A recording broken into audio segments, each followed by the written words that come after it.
J'aimerais peut-être commencer par expliquer un peu c'est quoi la psychologie de performance Ouais, parce que c'est ça, on en parlait récemment, toi puis moi, de la façon de nommer ça, tu sais, préparation mentale, psychologie de performance.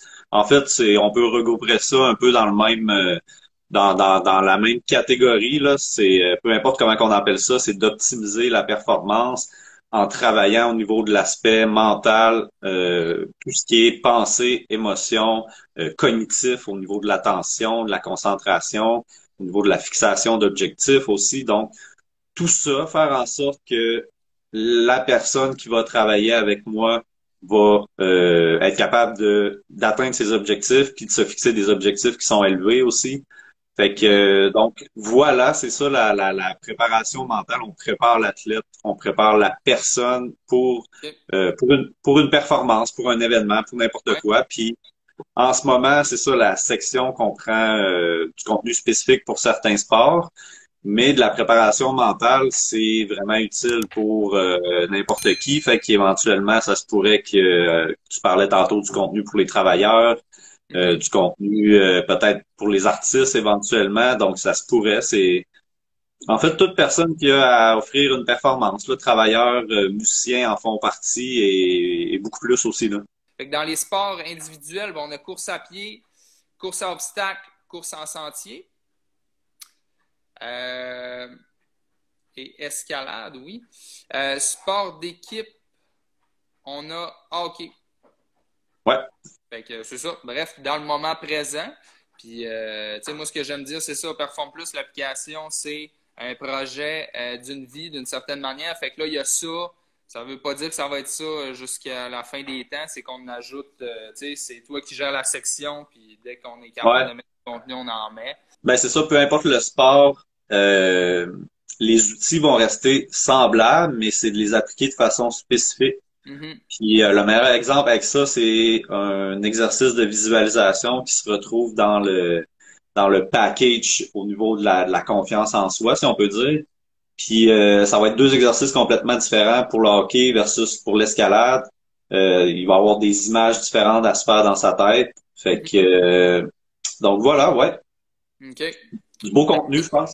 Ouais. C'est ça l'utilité en fait des objectifs, c'est ça va te diriger. Tu sais, c'est pas vraiment où tu t'en vas, OK. c'est un peu comme le réalisateur d'un film là, qui sait pas trop qui sait pas trop, il arrive à sa journée de tournage puis il sait pas trop ce qu'il va filmer, il sait pas trop quelles ressources qu'il y a. Tu sais, ça risque d'être chaotique. Fait que si tu Ouais. arrives soit à ton ta place où tu t'entraînes ou whatever, si tu arrives là sans trop savoir ce que tu veux faire à long terme, ben tu vas peut-être pas t'entraîner de la meilleure façon. Fait que toute l'idée derrière ça, c'était vraiment de bien diriger l'individu, l'athlète, puis de motiver. OK. Moi, je dis souvent que tu as toujours deux options quand tu as des pensées. Tu peux les écouter ou tu peux ne pas les écouter ou les modifier, tu sais. Ouais. Fait que si tu écoutes tout le temps tes pensées puis tu te laisses tout le temps affecter par elles, ben c'est inévitable que ça va nuire à ta performance. Tandis que si tu te mets à être capable de bien agir sur tes pensées puis de les réinterpréter aussi, des fois Mhm. c'est pas de d'enlever la pensée, des fois c'est juste de la réinterpréter puis de la changer la formulation pour que ce soit plus positif. Plus t'avances dans un sport, plus les athlètes contre qui tu compétitionnes vont être semblables à toi Ouais. sur le niveau de compétences physiques, techniques, tactiques. Souvent, tu sais, c'est ça qu'on dit des Olympiques, justement, qui est le summum du sport, c'est que ça se joue dans la tête, rendu là, là. Sont tous prêts à performer. Ils ont tout le volume d'entraînement dans le corps, les capacités physiques. On a tout accès aux mêmes. Ils n'ont pas tous les mêmes types d'entraînement, mais ils ont accès aux mêmes littératures scientifiques. Fait que théoriquement, il y a une Ouais. bonne base qui est toute la même avec quelques variations, mais tu as raison. L'aspect mental doit.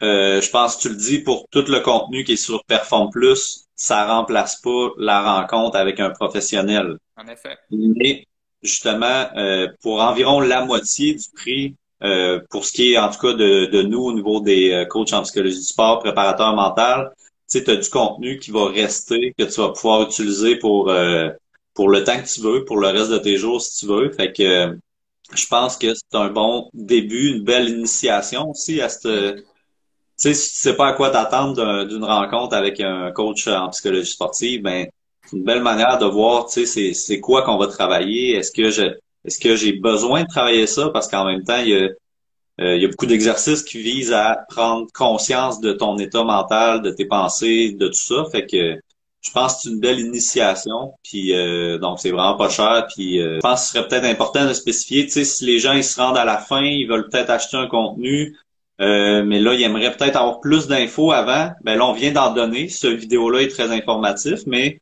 sinon, il n'y a aucun problème. Venez nous poser des questions à moi ou à toi. Puis on va vous expliquer là, c'est quoi que ça l'inclut dans le prix. Ouais. Autant direct sur la page, tu sais, si c'est par Facebook, si c'est le site Internet, moi je réfère souvent aux collaborateurs là, pour qu'ils répondent vraiment eux-mêmes plus précisément que moi, par exemple.